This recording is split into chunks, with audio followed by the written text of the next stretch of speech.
Hello. So I'm sure you saw the title of the video. Today I'm going to be telling a story time, well, an anonymous story time, it's not mine, about how my wife cheated on me. And I'm sure you're like, okay, so, I mean, you could clearly see I'm a girl, but the story time, I'm telling it from a guy's perspective. So just keep that in mind the whole story time. Some prior information that you need to know before the story is that my wife's name is Maria. She's 40. My name is Thomas, but the whole story I'm going to be calling myself Tom if I do say my name at all. And I'm 41. And my daughter is Sabrina, and she is 13. So the story starts on a random Friday, and Maria is getting the itch to go see her mother. She's like, oh, I want to go see my mother, I mean, we all get that itch, where we want to go visit our parents. So she calls her parents and they agree that, Saturday is the best day. It's Friday, so that's literally the next day. It's such short notice, and my job, at least, I mean, I would go, but I'm like the type that would go. I'm not the type that's like, oh, I'm not going to go see the parents or whatever, but it was such short notice. My job is not the type that's going to like take a random day off, especially if it's not an emergency, so there was nothing that could be done. Intermission, this makeup look is kind of gonna be, I wanted it to be spring makeup, if that makes sense. And I'm just gonna do anything on my face, so it's not gonna go like normally, if that makes sense. So it's Saturday morning, and Maria, my wife, and Sabrina go to visit her mom in the morning. And obviously I don't come because I cannot go, I have work. So, I'm getting ready for work. I'm gearing up for my shift. I'm already at work at this point because, early bird catches the worm. Actually, no, that's not even an early bird catches the worm because I didn't even want to go. But, I'm gearing up, and I'm the type that's like, when I'm at work, I don't really like to have any phone calls or anything coming through because I want to be able to focus on my work. So, I'm gearing up. I'm about to go put my iPhone focus on. An iPhone focus is essentially just like a do not disturb, but it's like a customizable one.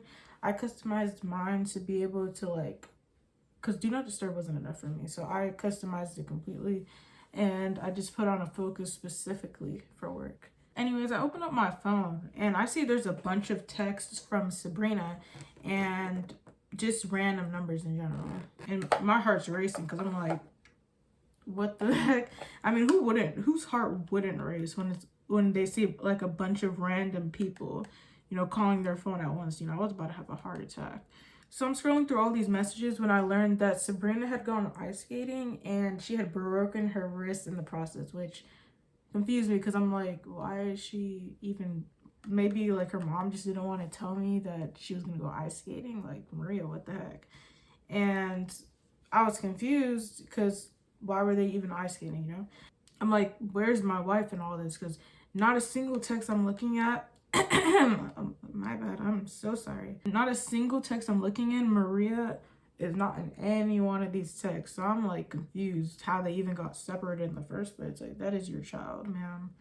That is your child. So I'm scrolling through these messages because, I'm reading them to see what they're about. And I learned that Sabrina is in the emergency room but can't get treatment because Maria's not there. So now I'm even more concerned because now Sabrina can't get treatment because my wife is somewhere. So I'm thinking something might have happened to her. Something else I learned while reading the text is one of the other numbers belonged to Maria's friend. Sabrina's friend, which I found out later, name is Stacy, was in charge of the girls who were skating. So why, I'm like, in my mind, I'm like, why is Stacy watching my daughter and another kid? So I called Stacy, and when I tell you this lady made it so hard for me to get info out of her, and I understand she's trying to be a good friend for Maria and all that, but that's not what I'm trying to hear, Especially when my daughter has something to do with it. Like, Sabrina is sitting there hurt and you're really trying to withhold information. Like, at that point, I'm just questioning your integrity as a person. Even if you're trying to protect her, like, there's a line you gotta draw to protect your friends. So, she's beating around the bush a lot, and I'm really trying to make her just tell me, like, what happened. And after, some convincing, some talking around, whatever, I eventually get her to say that, oh, where Maria is. And I find out that Maria had gone out to dinner with some random guys. So, and when I tell you, boy, I was hot. At least I was hoping for a good excuse, like, oh, she went, somewhere else and she didn't know this all happened or whatever. But she just went there with the random guy. Like, it's not even a good reason. So, I'm thinking, I'm like, okay, what should I do? And I remember that we share locations with each other. So I'm like, okay. And we always left our locations on because of the job that I work, and that, just family in general, we just left our locations on. And so I decided to use it to check to see where she's at, to confirm everything. So I check it, and sure enough, she's at some random hotel. Like, at this point, I was about to be put in the ER with my daughter, like, the way my blood pressure was rising. So I know what you're thinking, right? Like, I checked the location, I'm about to go to the hotel, right? Wrong. I'm actually thinking about that, but then I'm like, what's the point of the confrontation? Like, let's say I do go over to this hotel, right? What am I gonna do? I'm gonna walk in, the hotel is gonna be like, I'm gonna be like, oh yeah, my wife is here. A good hotel is gonna tell me that I can't even go in at all. But let's say they do let me in, right? What am I gonna do or say? Like, am I gonna be like, walk in and then see them together, and what am I gonna say? Like, what happens after that? So I was like, it's no point anymore. Like, so I text her instead. I'm trying to, find out this excuse, this prime level excuse, and she just doesn't answer the call, which is to be expected, because if she probably thought I caught her at this point, let's be honest, because I wasn't supposed to be calling her at all, because I'm not the type to call during my work, remember that? So I got Sabrina the the insurance and the information that she needed or whatever. She got a referral to see the, what is it called, sorry, I had to search it up, the orthopedist, when she gets home. So she got taken care of, not by the hands of my wife, because she was out there, just getting it on. By the way, this, you might be like, why didn't I go over there? This ice skating rink was too far away for me to even go over there. So I just gave them the information right there, and apparently it wasn't like that serious. So once I give them the information, Stacy just took my daughter back to her grandparents' house. So after that, I'm getting this text. So, I'm checking my phone, because at this point, I'm not even going to turn my phone off, because too much crazy things has happened.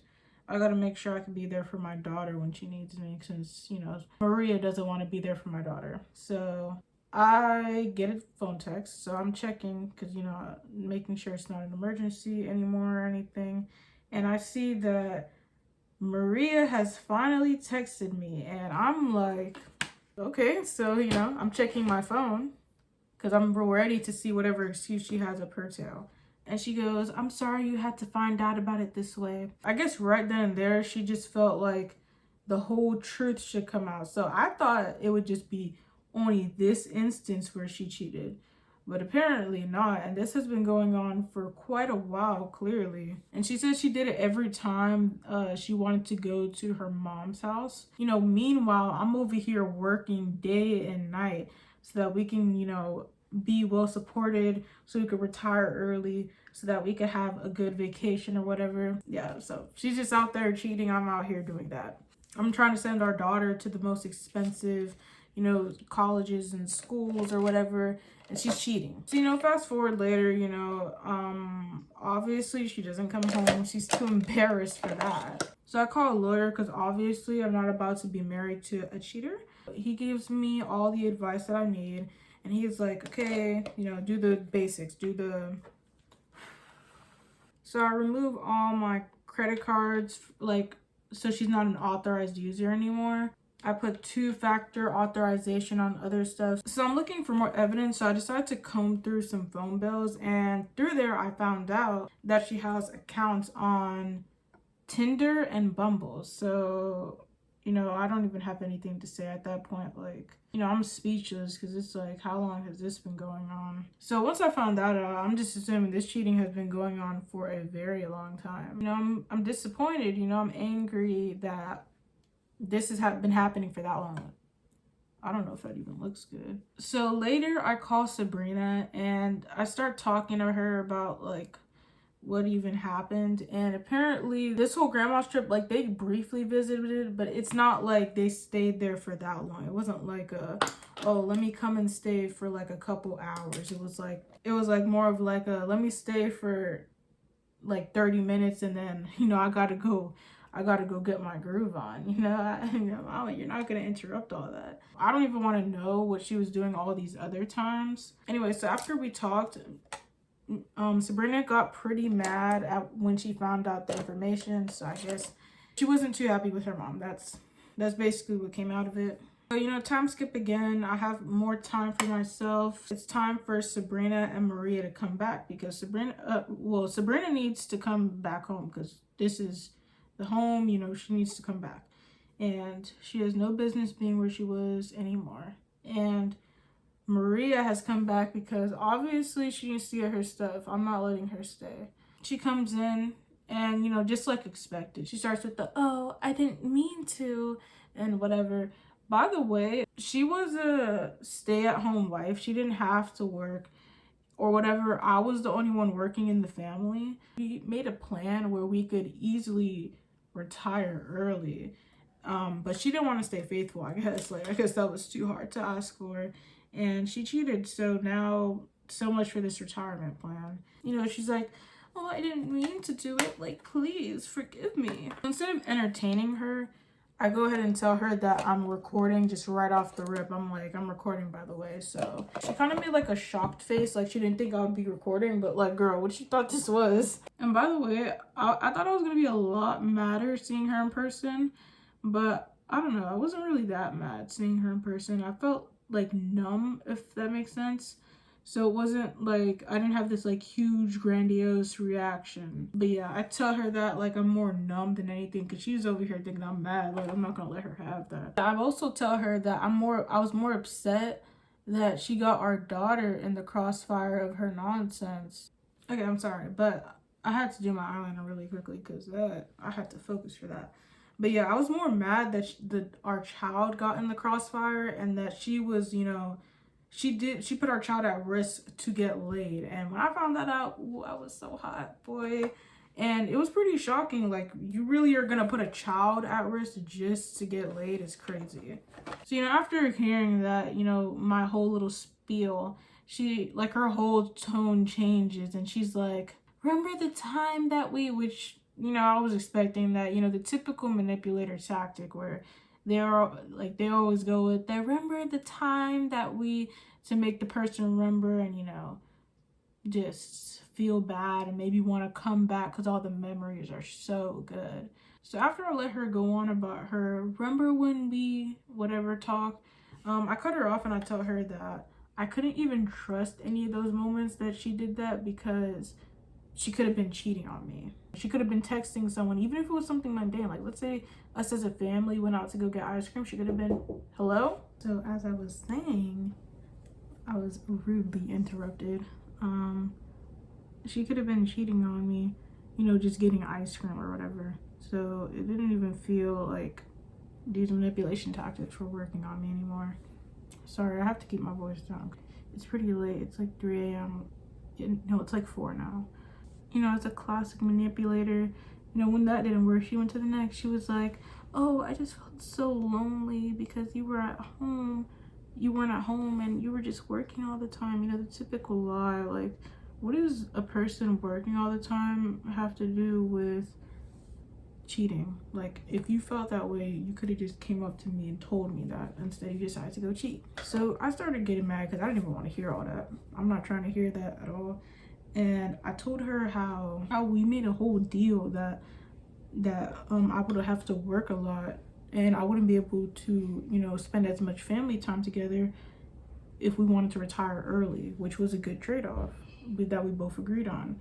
So now she was trying to turn that around. Like, no, don't even, I'm not trying to hear that. I started getting more upset and I'm like, I told her how if she actually behaved, she could have retired at like 48. By the way, she's 40 right now, so we could have retired and she could have been retired in like not that many years. And I reminded her that now she was gonna have to work for her own retirement. So now she's gonna have to like work until way later, because there's no way I'm gonna like help her with any of that type of stuff. And usually I'm not the type of person that's like like I wish you the worst, but it just kind of made me a little bit happy that she would have to be working until, you know, way later in life, like 70s or something like that, because she decided to make that poor decision. Anyway, so you're probably also curious about her mom. Like, did she know about any of this? I did actually visit her mom, and I basically told her everything. I told her about how, you know, my wife cheated. I told her everything. I told her everything. And her mom didn't say much, which, I mean, that's to be expected. Most mothers are not trying to like say negative things about their daughter. So obviously I didn't get much out of her. Like, I was getting super angry to the point where I told her that if she's withholding any information, that I wouldn't allow her to see her child. Well, I wouldn't allow Maria to see her child anymore, and I wouldn't allow her to. But you know, that was just in the heat of the moment. I kind of regret saying that now. But yeah, eventually she, you know, after the whole spiel, she says, oh, like she swore that she didn't know anything about any of this. So after she says that, you know, I let her know I'm not gonna allow Maria back into the house at all, because she doesn't need to be there. No cheater needs to be there. But yeah, her mom actually had got cheated on in the past, so I think it kind of resonated with her at least a little bit. I feel like she had like a moral obligation, because like it's her daughter, but like at the same time she could understand where I'm coming from. Another person you guys are probably wondering about is Stacy, Maria's friend. And I basically like texted her that I appreciated that she stayed back with my daughter in the ER and everything, but I also told her that if she knew about this whole little thing before, then she's a crappy friend, because like at that point you're just enabling your friend. Like, why are you friends with someone that's like a cheater? And now that you got the update about those people, let's just tell you what happened like in the very end. So after that, it's like a Wednesday in the future, and I got a text from Maria's mother where she told us that Maria finally got, you know, a place to stay at, and she needed to come collect her stuff. So we agree on Friday, because we agree on Friday. There's not any particular reason for that, but yeah. I told her I was not going to be in the house during the time that she was getting her stuff, because I did not want to see her face. And then, yeah, by the way, like not a singular time during this entire time did my wife ever text our daughter and, you know, try to find out like how she's doing. That was kind of crazy to me that she wouldn't even do that at the very least. Like, you can't even care about your daughter. Like, even just in regular communication, she never asked about her, like, at all. So anyways, I told her I wasn't working on Friday and that, you know, she could come get it then. And then when it was Friday, she comes over. What I didn't tell her, so that she couldn't evade it, is that I had a process server just waiting outside, ready to serve her some papers when she did get there. So she pulls up in the driveway and she's about to walk inside, and the process server gets out and he hands her the divorce papers. So in this divorce paper, I decided that I wanted sole custody and that I wanted Maria to only have visitation rights. So I get a call and she is blowing up that phone. I have never seen her so mad. She's going crazy, just yelling. Oh, by the way, this is a voicemail, not like because I wasn't about to answer her calls. Like, why would I answer her calls? Like, after you cheated, ma'am? No, thank you. But yeah, so after that whole thing happened, court has not happened yet. So yeah, just waiting for court. But yeah, that's pretty much the story about how my wife cheated on me. Okay, guys, I don't know if you guys can even see it correctly. Oh my gosh, it's even worse. I think it looks pretty okay. Is it giving spring? If you guys have any other suggestions for makeup looks, I can definitely do those. Like a makeup topic, like, oh, coffee makeup, oh, winter makeup, or something like that. Or just give me a topic and I'll try my best to implement it. Or also give me tips, because I'm trying to learn how to do makeup better. Oh yeah, I'm also making a Google form so that you guys can actually send me in your own stories instead of me having to go out and look for anonymous story time. Check out my link tree if you are looking for any of my other links. Bye bye.